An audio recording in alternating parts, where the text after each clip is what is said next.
Hi, and welcome to the Tewanee Joseph Show. And here with Wilson Williams, Councilor Spokesperson, Music and Lacrosse Aficionado. Welcome, Wilson. Yes, thank you so much for having me.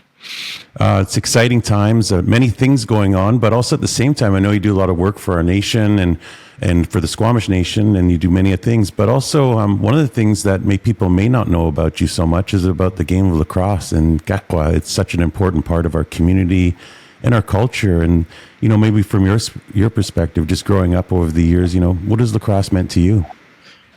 Yeah. Yeah, the game of lacrosse means the world to me. Growing up in the community here within the Squamish Nation it's kind of the norm. It's a big part of our tradition as Squamish people. But not knowing that when you're 6 years old starting to play lacrosse, it's been a beautiful journey for me to blanket myself with the game, even beyond my playing years now. So it's lacrosse saved my life, and when I say that, it's definitely kept me out of trouble. It acquainted me with a lot of family, but also the camaraderie as well. Really, really helped me become who I am today. It's so important, and the medicine game, the creator's game is so important to all of our people and to as a young person growing up. But also, you were always not only a student of the game, but you also watched not only, I think, those that you played with, but also going back. The North Shore Indians have had a strong history in this part of the world for many, many years. And maybe you can just let us know a little bit about some of the history of the North Shore Indians and lacrosse within the community. Yeah. As a few years gone by since hanging up the active stick, I'd say it's been an honor just to be a part of some of that history, to be honest. And going back, we can go back to the late 20s when North Shore Indians was created by great grandfather we mutually have. He is late Andy Paul, who had the vision in his heart to bring our people together, and no other way to do it through sport. And I think at the times of the 30s too, and it helped our people. We had a lot of longshoremen playing lacrosse, so we had a lot of good, not only athletes, but men who were in shape. Yeah, I remember hearing stories about, in the 1930s and my grandma, talking about painting the balls white. There wasn't much money, it was a real tough time in the world, but pulling together an all native team at that time was pretty unique on this part of the world, or anywhere for that matter. But, I remember hearing stories about kind of the Forum, on Denman Street, or the Denman Street Arena, filled with 10,000 people. It was really the place to be. Lacrosse was really a sport that people did gravitate to. And I think, with families, not only yours and mine, but other families within our communities, playing the game that were, the creators game in such a way where people wanted to come and watch the excitement of the North Shore Indians. And I think for you, Wilson, that just over the years, being able to not only play the game, but, some of your experiences and some of the things that you're able to do in the game. And I think you mentioned, you saved your life, but also what were some of the things that were important in your journey, playing junior lacrosse and getting into senior lacrosse and others? Yeah. You can say it like I grew up in lacrosse. I matured in lacrosse. I found myself through lacrosse. And, when I say that, it came with all those experiences with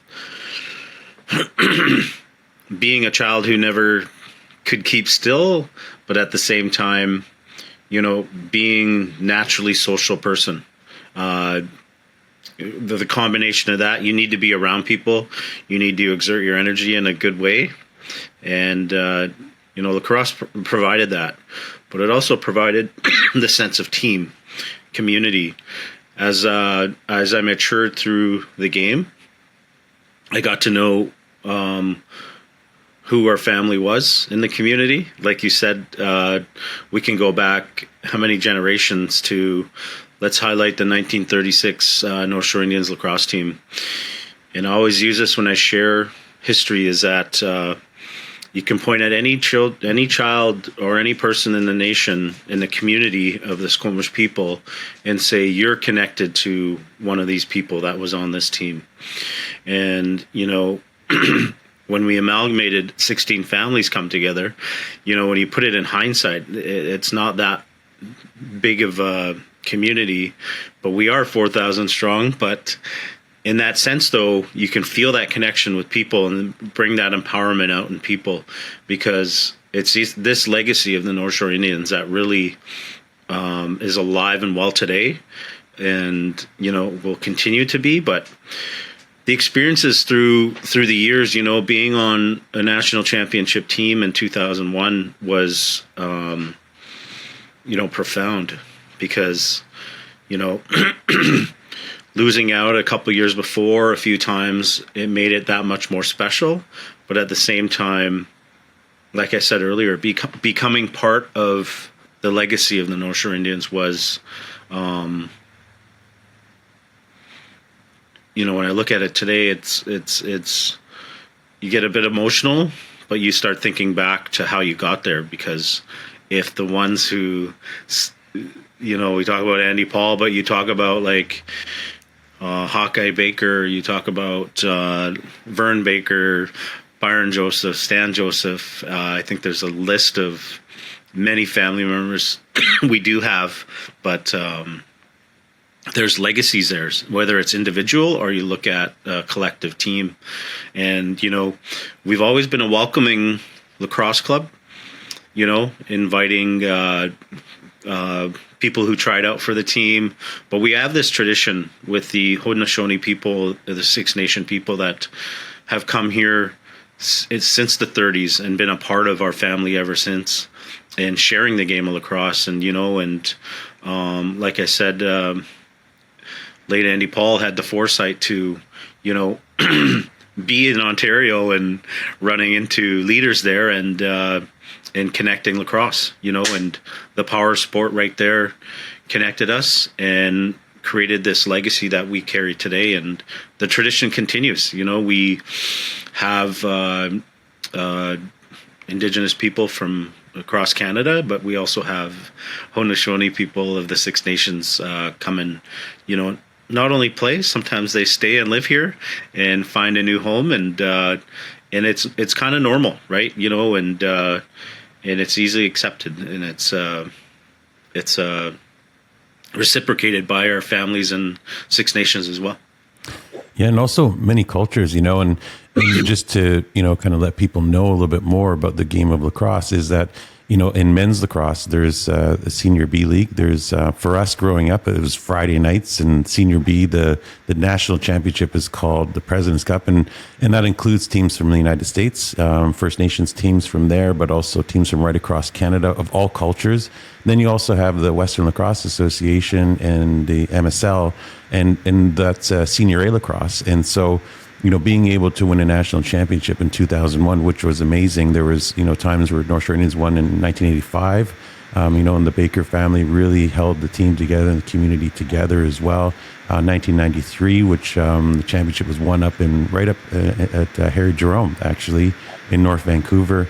And then also in 2001. So those are just some of the years, that competed. But it was really those Friday nights, and playing lacrosse that for me was a big inspiration, and seeing all the families from our community there. They became our lacrosse heroes, really, but also playing with you and being able to win a national championship, a President's Cup in New Westminster was definitely one of the highlights, I believe, of our lives. But is there a moment that kind of stands out in that year or in lacrosse, that was kind of a moment that you want to share that was not only important for you, but important for maybe the team or the community? Yeah, I'll highlight a couple just because when we won it in 2001, I was very young coming onto the team, but I had a lot of mentors like yourself and a few others that, welcomed me not only with open arms, but helped me understand and comprehend the adjustment I needed to make personally, to a team that's focused in regards to winning and following a system. So, being overwhelmed the first few games I've played, but I think what personally highlights me in regards to the game is, having to sit the first game was challenging, and then having a few people like yourself go to bat for me with the coaches and say you got to play Wilson, and and have those conversations. I'm sure which were easy. That and coming out that first game I played in the President's Cup against Newtown and getting 5 points, and I don't think anyone thought twice of sitting me again. So that was a personal highlight. I think that meant a lot to me, and to the day we won it, also is a major highlight because it was such a team effort. President's Cup, I would say, is probably one of the hardest championships to win because you play every day. You wear wet gear right from day 2 on. Yeah. To the finals, and you can't do it without team and who's a part of the team, who we surrounded ourselves with, whether it's the trainers, the equipment manager, to the fans, the ones that hold you up when you're tired, hurt, injured, because by day 5, I guarantee you're injured, you're playing hurt, you're playing whether it's bruises, dislocated something that's, you dissolve with painkillers or taped up. Or heat rub. Back in the day, we used to use a lot of that heat rub. Or they used to whack you with stinging nettles, eh? Oh yeah, right in the community. It comes from our community. Yeah. It hurts, but it's good. It makes you feel better, right? Medicine, yeah. But the time we, grabbed that trophy, and you could attest to this too, a few years before that, we lost, dear brother of ours, Justin Baker, and, to have his family holding his picture and coming on the floor, well, it felt like he walked with us, even though how heartbreaking it is to lose a brother. It was pure joy. I'm sure you felt it too, like he was celebrating with us. So I think that was something that sticks to me. Yeah, and the game, when we talk about the game, it's not about, the creators game in particular is not about just oneself or 2 or 3 or 4. It's about everyone. And, you play for the creator, and that's a big part of it, and understanding, even sharing the game with others and understanding that, but also through your tough times too. When you come together and really stand together, the families are, we're always taught to, our ancestors are always around us too.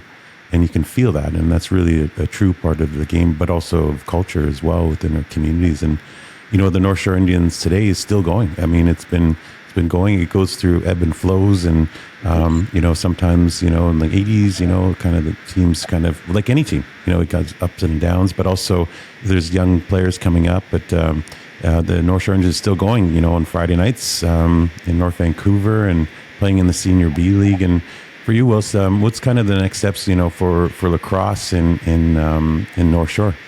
Yeah, I'm just ecstatic to keep revitalize the North Shore Indians a few years ago and help our community take control of how the program is run and the lacrosse club is run, and it's something we always say, and let's surround each other with good people and people that have the same vision and like-minded in regards to helping our community. But I would say, it's an honor to sit on the lacrosse club board as president and help move forward with such a good board for the community. But our goal is to build a program, lacrosse program, development program around our children.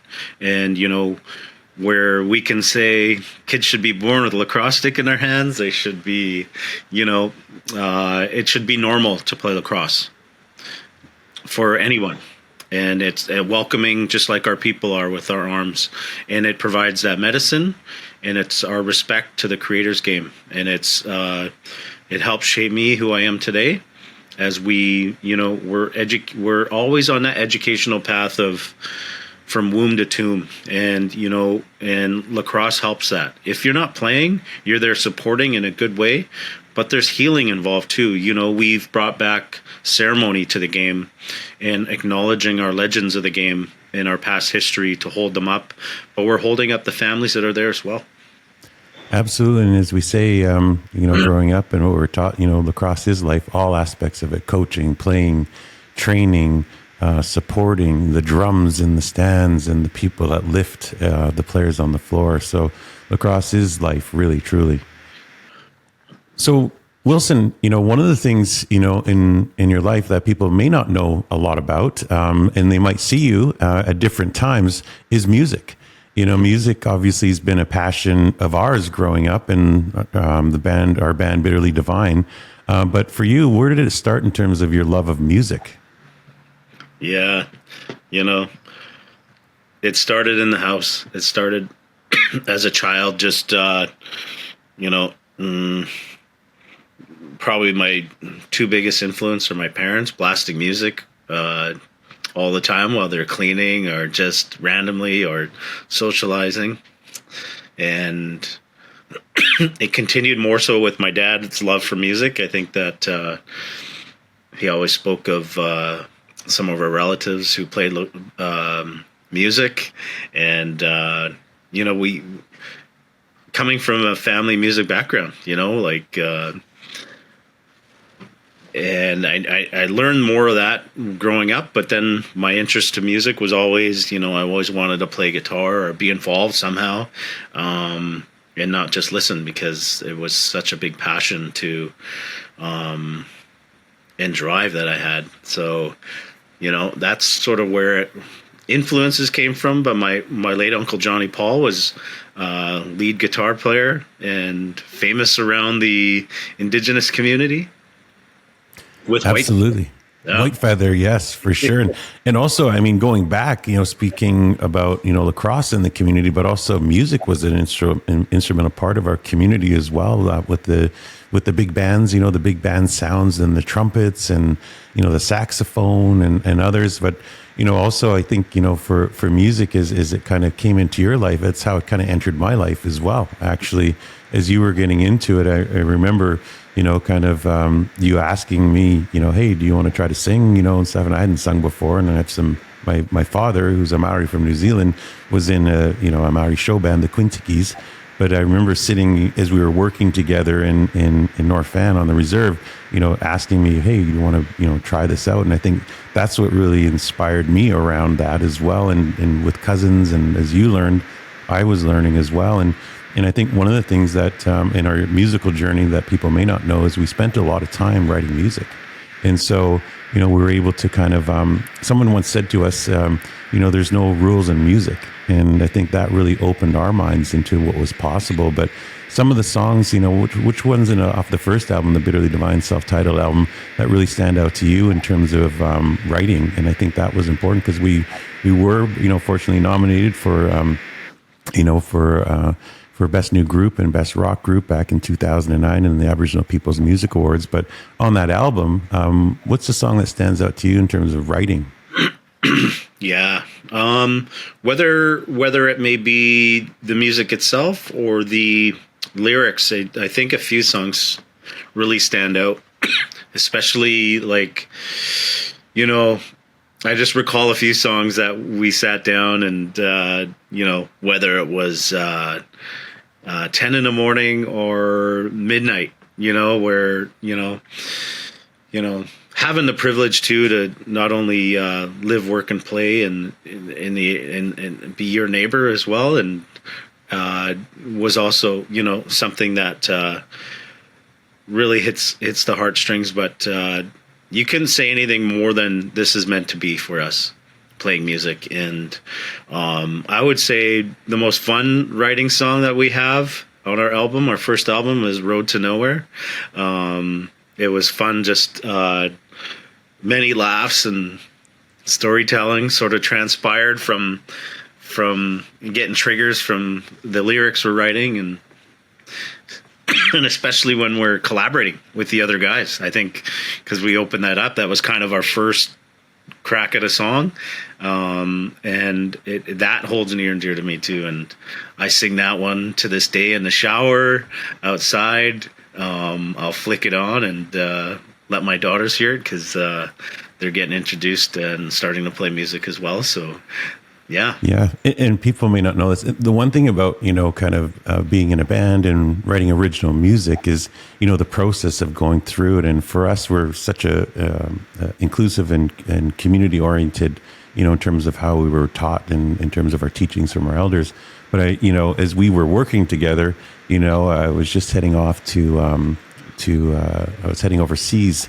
And on my way overseas, I was stopping into Iqaluit. And before I left, though, I think my flight was kind of like later morning, early afternoon. You handed me a little sketch pad and said, "Don't forget to write while you're on the road." I'm like, "All right, okay, that sounds good." Because you were really coming up at that time with a lot of melodies and those types of things as well. And then I remember you handing it to me, and I was literally sitting on a plane, and I went and did a tour of Iqaluit. I got shown around all over Iqaluit, and just the conditions up there are so extreme sometimes, but not to see any trees. The tundra was amazing people, amazing culture. And the gentleman that was showing me around, he took me all around the community up in Iqaluit. And I remember we stopped and got out of the car, and he says and that's the road to nowhere. And I said, "Literally?" And he's like, "Yeah, that is it literally goes nowhere." And I'm like, "Wow." So got back to my room and, kind of sketched out that title of Road to Nowhere. And as I was on the plane, kind of writing, I started to write about kind of getting up and, going on the road and those types of things. And there it was, the title on the chorus became Road to Nowhere. And when I got back, you had this melody that you were working on. And so tried out the lyrics to it. And just, that's the thing about music is that sometimes there's different ways to write, whether it's music first or lyrics first or you get a beat first. But you just had this melody and it fit perfectly. And I remember we did it at our CD launch at the River Rock, and there was a fellow over there. He was a DJ, Mad Eskimo, I think his name was.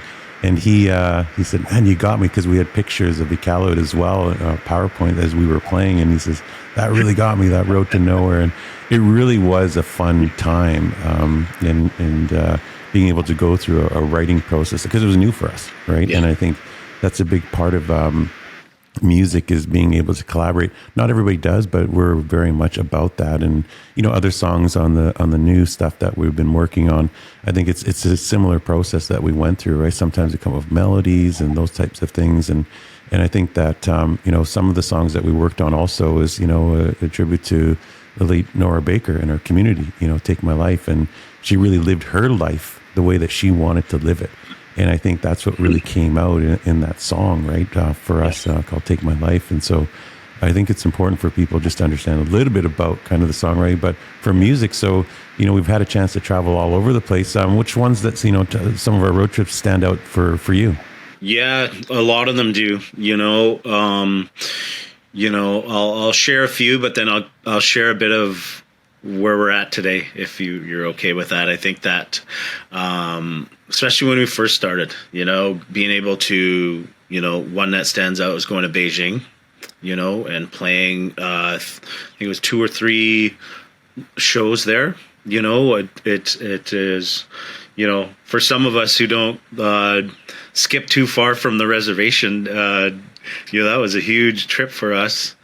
And also, going to Ottawa a few times, you can almost tell my relation to being a politician now. And I always never knew I was getting groomed to be a politician, but I was inspired.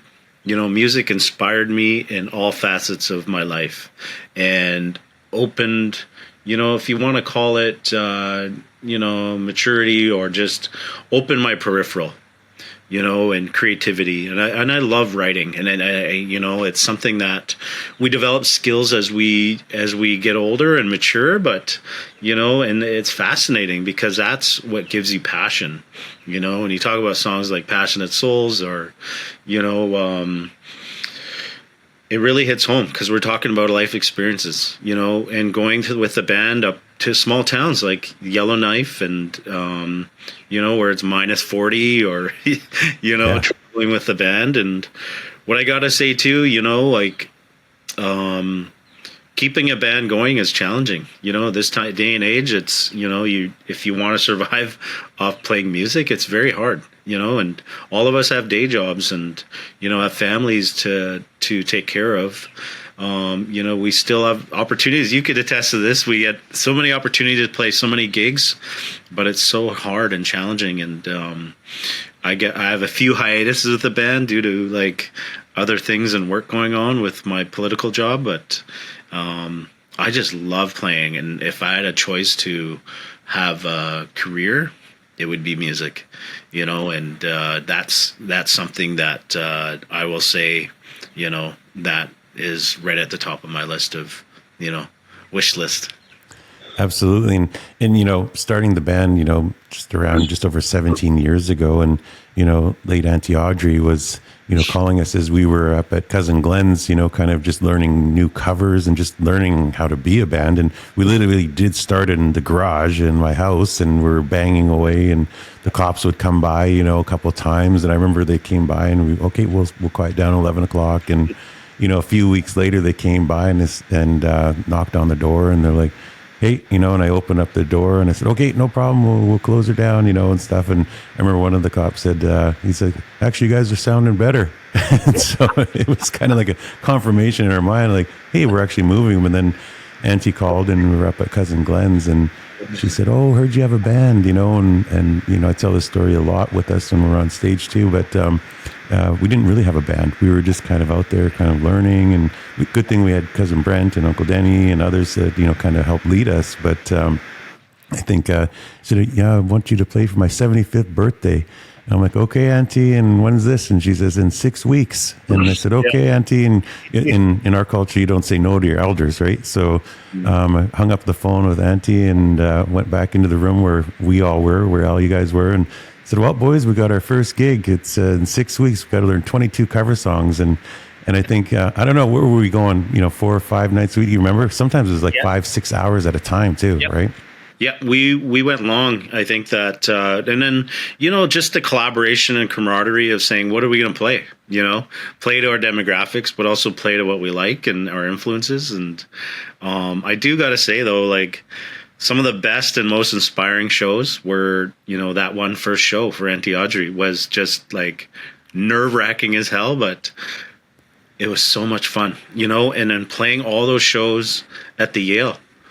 Primetime Vancouver, and it was packed houses there, right? And every time my dad knew that we were playing, he would always make it down there on his own. It was crazy. And sometimes I had to sneak him in the back door because it was they weren't letting people in. But, we had a lot of family and friend support, which was great. But we also had a vibe in the community for, rock and blues, fresh on the scene, if you want to say Indigenous scene or Vancouver scene, it was there. Oh, absolutely. And at that time, I mean, we had some of the band like yourself and others, in their 20s and then in our 30s and our 40s and our 50s. And I think it was just, it was new. And the great thing is we've been able to kind of hang tight together over the years, with the schedules and people's lives and stuff. But, being able to play also, one of the ones that stand out too, as well as the elders gig for the elders gathering at the convention center downtown. There had to have been over 2,000 elders, and we got offered the gig, and of course we took it. And I remember we were rehearsing and stuff and going back and forth on song selection, cover parts. Of course, we were still a cover band back then. And we were like, maybe we should play some elder-friendly songs and stuff. So we got out there, and you remember standing on stage. They had this big T stage with two big screens behind us, like massive screens, over 2,000 people with repeater speakers going down the convention center because it was completely wide open. It was big. And we got onto stage. It was supposed to be a 50-minute set. And it turned into basically almost a 2-hour set. And do you remember this when we were on stage? We're like, okay, let's play this one kind of some slow blues, something that's kind of easy. And so we kick into the slow blues, and the elders that were kind of up already dancing and everything started yelling at us.